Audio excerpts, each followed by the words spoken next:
আসসালামু আলাইকুম রহমতুল্লাহ বরকাত। আলহামদুলিল্লাহ রবিল আলমিন ওসসালাওয়াতু ওয়াসসালামু আলা রাসূলিহিন নবিয়্যিল করিম ওয়া আলা আলিহি ওয়া আসহাবিহি আজমাইন, আম্মা বাদ। গত বছরের কথা, রবিউল আউয়ালের মাস ছিল।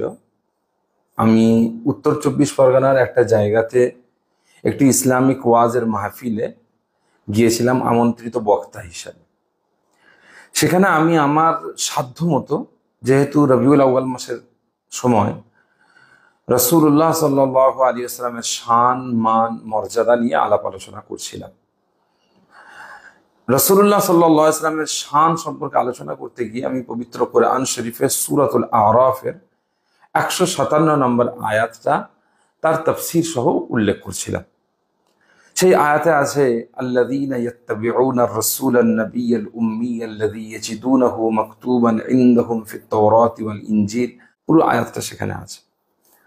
আমি আমার আলোচনাতে শুরুতে এই আল্লাহ তাআলা তার রাসূল সাল্লাল্লাহু আলাইহি ওয়াসাল্লামকে একবার রাসূল, একবার নবী, একবার উম্মি, একবার ইয়াজিদুনাহু মাকতুবান ইনদাহুম ফিত তাওরাতি ওয়াল ইনজিল, এইভাবে বিভিন্নভাবে আল্লাহ তাআলা তার রাসূল সাল্লাল্লাহু আলাইহি ওয়াসাল্লামের শান, মান, মর্যাদা উল্লেখ করেছেন। আমিও একের পর এক রাসূলুল্লাহ সাল্লাল্লাহু আলাইহি ওয়াসাল্লামের শান, মান এবং মর্যাদা উল্লেখ করছিলাম। প্রথমে আমি সেখানে রাসূল শব্দের ব্যাখ্যা দিলাম, তারপরে নবী শব্দের ব্যাখ্যা দিলাম এবং তারপরেই উম্মি শব্দের ব্যাখ্যা দিতে শুরু করলাম। এবং এক্ষেত্রে আমার মুতালাআতে ছিল তাফসীরে ফখরুদ্দিন রাজি রহমাতুল্লাহ আলাইহি। ইমাম ফখরুদ্দিন রাজি রহমাতুল্লাহ যে তাফসীর লিখেছেন মাফাতিহুল গায়ব, ওই তাফসীরের কিতাবের ভিত্তিতে আমি আলাপ আলোচনাটা রাখছিলাম। তো সেখানে আমি উম্মি শব্দের প্রথমে যে ব্যাখ্যাটা দিয়েছি, সেই ব্যাখ্যা হলো যে, একটা হলো তিনি উম্মুল কোরার অধিবাসী, এই জন্য তাকে উম্মি বলা হয়, এটাও আমি বলেছিলাম। আবার আমি বলেছিলাম যে পুরো আরব জাতিকেই সামগ্রিকভাবে উম্মি বলা হয়, তাদের মধ্যে প্রেরিত রাসূল হিসাবে আল্লাহ রাসূল সাল্লাল্লাহু আলাইহি ওয়াসাল্লামকে উম্মি বলা হয়েছে। এবং তৃতীয় আমি যে ব্যাখ্যাটা দিয়েছিলাম, সেই ব্যাখ্যাটা আপনারা নিজেরা একটুখানি ভিডিওর মধ্যে শুনে নেন। এর পরেও যদি ধরে নিই যে রাসূলুল্লাহ সাল্লাল্লাহু আলাইহি ওয়াসাল্লাম নিরক্ষর ছিলেন, এবং তিনি ছিলেন, রাসূলুল্লাহ সাল্লাল্লাহু আলাইহি ওয়াসাল্লামের অক্ষরের জ্ঞান ছিল না। রাসূল সাল্লাল্লাহু আলাইহি ওয়াসাল্লামের কি বললাম, অক্ষরের জ্ঞান ছিল না। হুজুর জানতেন না কোনটা আলিফ, কোনটা বা, কোনটা সা, জানতেন। এই ভিডিওতে যে বক্তব্য আপনারা শুনলেন, সেখান থেকে যে কয়েকটা কথা আমার বক্তব্য থেকে স্পষ্ট হয় উম্মি শব্দের অর্থের ব্যাপারে, সেই কথাগুলো হলো, নাম্বার 1, রাসূলুল্লাহ সাল্লাল্লাহু আলাইহি ওয়াসাল্লাম নিরক্ষর ছিলেন। নাম্বার 2, রাসূলুল্লাহ সাল্লাল্লাহু আলাইহি ওয়াসাল্লামের অক্ষরের জ্ঞান ছিল না। নাম্বার 3, রাসূলুল্লাহ সাল্লাল্লাহু আলাইহি ওয়াসাল্লাম জানতেন না কোনটা আলিফ, কোনটা বা, কোনটা তা, কোনটা সা। আমার এই আলোচনাটার একটা অংশ বা এই অংশটাকে নিয়ে বেশ বিতর্কের সৃষ্টি হয়েছে। তো আমি আপনাদের কাছে প্রথমেই যে কথা বলতে চাই, এই যে আমি আলোচনাটা রেখেছি, এটাকে আমি রাসূলুল্লাহ সাল্লাল্লাহু আলাইহি ওয়াসাল্লামের সম্মানকে ছোট করার জন্য, তার মর্যাদাকে হেয় করার জন্য নাউযুবিল্লাহ এই আলোচনাটা বলেছি? উত্তর হচ্ছে না। আপনারা নিজেরাই ভিডিওতে শুনুন যে আমি এর পরে কি বলছি। কিন্তু এটা কি অসম্মানের? একটু বোঝার চেষ্টা করেন। আমি ধরেন আপনাকে বললাম নৌকা, আপনাদের মাথায় কি আসলো? ভাবে নৌকা বলার সাথে সাথে নয় ও কয়ে আকার, এটা মাথায় আসলো, নাকি এটা লম্বা মতো জিনিস যেটা পানিতে ভাসে সেটা মাথায় আসলো? কোনটা মাথায় আসে? লম্বা মতো একটা জিনিস যেটা পানিতে ভাসে সেটা মাথায় আসে। নৌকার একটা আকৃতি, একটা শেপ, একটা দৃশ্য আপনার মাথায় তৈরি করে। মান্তিকের ভাষায় এটাকে বলা হয় ইলম। মান্তিকের ভাষায় কি বলা হয় এটাকে? ইলম। কোন একটা জিনিসের ব্যাপারে কথা বলার সময় সেইটার ব্যাপারে যে চিত্র আপনার মাথায় আসে সেটার নাম হলো ইলম। তাহলে একটা অক্ষর সেটা ইলম নয়। আলিফ বা তা সা ওয়া আ ক খ এ বি সি ডি এটা ইলম নয়। ইলম হচ্ছে কোনটা, একটা ব্যাপারে যখন আপনি কথা বলছেন, একটা ব্যাপারে আপনি যখন পড়ছেন, একটা ব্যাপারে আপনি যখন শুনছেন, সেই শোনার সময়তে, সেই বলার সময়তে, সেই পড়ার সময়তে যে চিত্রটা আপনার মাথায় আসছে সেটার নাম হচ্ছে। এখানে আমি যেটা বললাম সেটা হলো, মানুষের অক্ষরের জ্ঞানটাই প্রকৃত ইলম নয়। আল্লাহ রসুল সাল্লাল্লাহু আলাইহি ওয়াসাল্লাম আলিফ কোনটা, বা কোনটা, তা কোনটা, সা কোনটা জানতেন না। আর আলিফ বা তা সা জানাটাই কি এলেম? আমি সেখানে বলে দিলাম কি যে না, আলিফ বা তা সা জানা, অক্ষরের জ্ঞান জানা সেটা এলেম নয়, বরং প্রকৃত ইলম কোনটা? প্রকৃত ইলম হলো একটা বস্তুর ব্যাপারে আমাদের ধারণা, বা আমাদের মাথায় ওই বস্তুর ব্যাপারে যে চিত্রটা তৈরি হয় সেটাই হলো ওই বস্তুর ব্যাপারে আমাদের এলেম। আমার এই আলোচনাতে আমি বুঝিয়ে দিলাম যে রাসূলুল্লাহ সাল্লাল্লাহু আলাইহি ওয়াসাল্লামের অক্ষর জ্ঞান থেকে মুক্ত হওয়াটা তার সুবিশাল অসীম জ্ঞান ভান্ডারকে অস্বীকার করে না। এরপর আমি আরো স্পষ্টভাবে বিষয়টা উল্লেখ করে দিয়েছি, যে আপনি একটুখানি শুনে নেন। আল্লাহ রাব্বুল আলামিন তার রাসূলকে মারিফাত এবং হাকিকাত দেখিয়েছেন। রাসূলুল্লাহ সাল্লাল্লাহু আলাইহি সাল্লাম সৃষ্টির শুরু থেকে নিয়ে সৃষ্টির শেষ পর্যন্ত, সেই আকাশ থেকে নিয়ে সর্বোচ্চ আরশ থেকে নিয়ে পাতাল পর্যন্ত, পূর্ব থেকে নিয়ে পশ্চিম পর্যন্ত, উত্তর থেকে নিয়ে দক্ষিণ পর্যন্ত যা কিছু হয়েছে, যা কিছু হচ্ছে, যা কিছু হবে, সবকিছুর মারিফাত এবং হাকিকাত আল্লাহ রাব্বুল আলামিন তার রাসূলকে জানিয়েছেন। আল্লাহ রাব্বুল আলামিন তার রাসূলকে আকাশ পাতালের, পৃথিবীর শুরু থেকে নিয়ে কিয়ামত পর্যন্ত সমস্ত ইলম আল্লাহ রাব্বুল আলামিন তার রাসূল সাল্লাল্লাহু আলাইহি ওয়াসাল্লাম দিয়ে দিয়েছে। তো তার ভাষার জ্ঞান, ঠিক আছে, ওয়া কা এসব জানার দরকার নেই।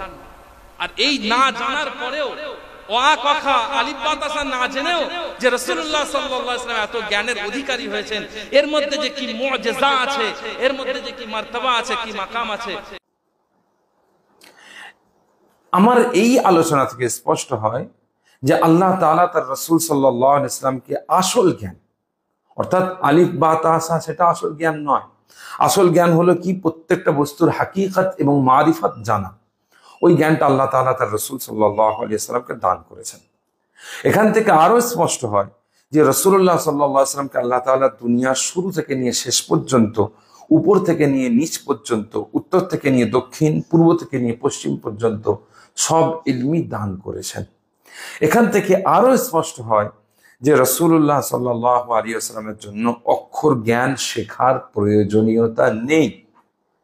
এবং এখান থেকে আরো একটা বিষয় স্পষ্ট হয়, তা হলো রাসূলুল্লাহ সাল্লাল্লাহু আলাইহি ওয়াসাল্লামের এই অক্ষর জ্ঞান না জানার পরেও এই সব ইলমের অধিকারী হওয়াটা তার একটা মুজিজা এবং তার সম্মানের একটা সমৃদ্ধি।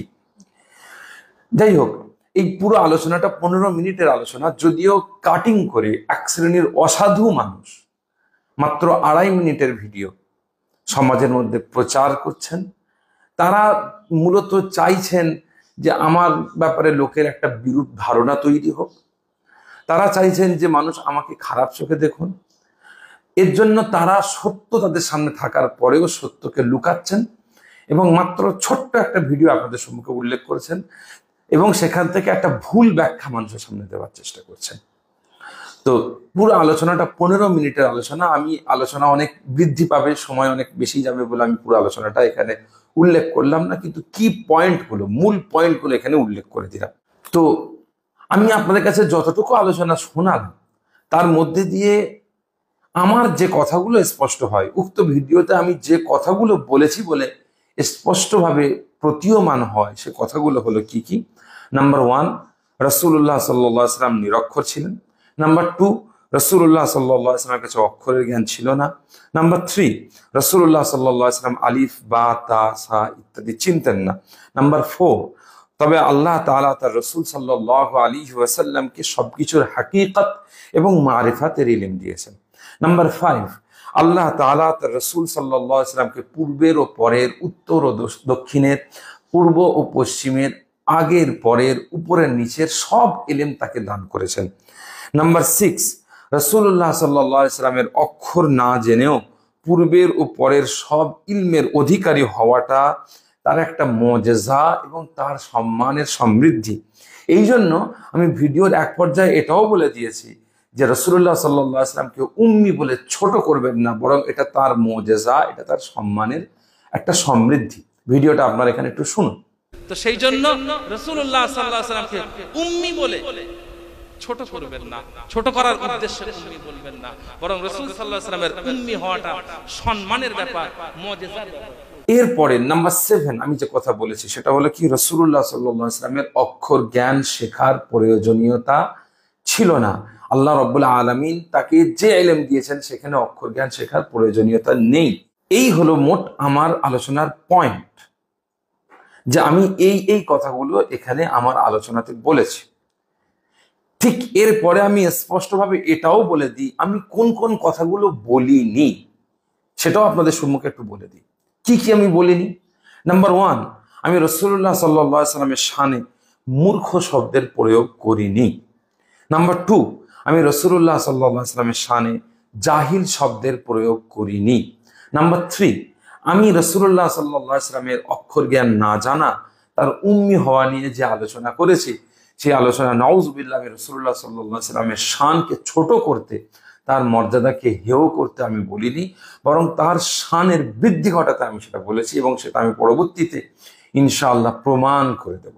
স্পষ্টভাবে উল্লেখ করে দিই আমি রাসূলুল্লাহ সাল্লাল্লাহু আলাইহি ওয়াসাল্লামের শানে মূর্খ শব্দের প্রয়োগ, তার শানে জাহালাত শব্দের প্রয়োগ মুখে বলা তো দূরের কথা, মুখে প্রয়োগ করা তো দূরের কথা, আমি যদি আমার জীবনে কোনো দিন অন্তরেও এই ভাবনাটা নিয়ে আসি, অন্তরে এই ভাবনাটা যদি আমি রাখি, তাহলে আমি আল্লাহ তাআলার কাছে দোয়া চাইবো, আল্লাহ তাআলা যেন তিনি আমাকে কঠোর থেকে কঠোরতম শাস্তি দেন। আমি এত বড় সাহসের সাথে এবং দৃঢ়তার সাথে এই কথাটা বলে দিলাম। কিন্তু আজকে দুঃখের সাথে আমাকে বলতে হচ্ছে যে কিছু মানুষ, কিছু অসাধু মানুষ, তাদেরকে আমি হিংসুক হিসাবে দেখি। তারা হিংসা চান এবং তারা আমাদের সিলসিলার মধ্যে বেরেলভিয়ত এবং শিয়াইয়ত এবং বিদাতি আচরণকে অনুপ্রবেশ ঘটানোর যে লড়াই করছেন, সেই লড়াইয়ের বিরুদ্ধে আমার দাঁড়ানোতে তাদের যে হিংসা তৈরি হয়েছে এবং রাগ তৈরি হয়েছে, সেই রাগের কারণে তারা সমাজে প্রচার করে বেড়াচ্ছেন যে নাউজুবিল্লাহ, আমি নাকি রাসূলুল্লাহ সাল্লাল্লাহু আলাইহি ওয়াসাল্লামকে মূর্খ বলেছি, নাউজুবিল্লাহ, আমি নাকি রাসূলুল্লাহ সাল্লাল্লাহু আলাইহি ওয়াসাল্লামকে জাহিল বলেছি। আমি পরিষ্কারভাবে বলে দিই, যেই এই কথাগুলো বলুক না কেন, যেই বক্তাই এই কথাগুলো বলুক না কেন, যিনি লিখে এই কথাগুলো আমার নামে প্রচার করুন না কেন, প্রত্যেকে মিথ্যুক, প্রত্যেকে মিথ্যুক, প্রত্যেকে মিথ্যুক। আমি রাসূলুল্লাহ সাল্লাল্লাহু আলাইহি ওয়াসাল্লামের শানে এমন শব্দের প্রয়োগ, মূর্খ এবং জাহিল শব্দের প্রয়োগ, নাউজুবিল্লাহ, আমি কোনোদিন করিও নি, কোনোদিন কল্পনাও করিনি। যারা আজকে মাইকে মাইকে এই কথাগুলো বলে বেড়াচ্ছে, তারাই বরং রাসূলুল্লাহ সাল্লাল্লাহু আলাইহি ওয়াসাল্লামের শানে এই কথাগুলো প্রয়োগ করছে এবং মানুষের মাঝখানে বিভ্রান্তির সৃষ্টি করছে। তো যাই হোক, এই বিপক্ষ অবস্থানকারীদের কথা বলতে আমার মনে পড়ে গেল যে এই পুরো বিতর্কে আমি তো গত 10 দিন ধরে পুরো বিতর্কটা শুনেছি এবং দেখেছি এবং খুব কাছ থেকে অনুভব করেছি। আমি লক্ষ্য করেছি যারা আমার বিপক্ষে অবস্থান নিয়েছেন, তারা মৌলিক কয়েকটা বিভ্রান্তি এবং পথভ্রষ্টতার শিকার হয়েছেন। সেই পথভ্রষ্টতাগুলো কি, সেই বিভ্রান্তিগুলো কি? নাম্বার 1, তাদের প্রথম বিভ্রান্তি, তারা বলে বেরিয়েছেন যে উম্মি শব্দের অর্থ হলো আসল নবী বা মূল নবী। এটা স্পষ্টভাবে কোরআন মাজিদের চরম এবং হীনতম একটা অপব্যাখ্যা। আমি মনে করি এটা কোরআন মাজিদের তাহরিফ। পৃথিবীর কোনো মুফাসসির এই ব্যাখ্যা করেননি, পৃথিবীর কোনো মুহাদ্দিস এই ব্যাখ্যা করেননি। সম্পূর্ণ মন গড়া, নিজের মনের খেয়াল অনুযায়ী এই ব্যাখ্যা তারা নিয়ে এসেছেন যে উম্মি শব্দের অর্থ হলো আসল নবী বা মূল নবী। এটা তাদের বিভ্রান্তি নাম্বার 1।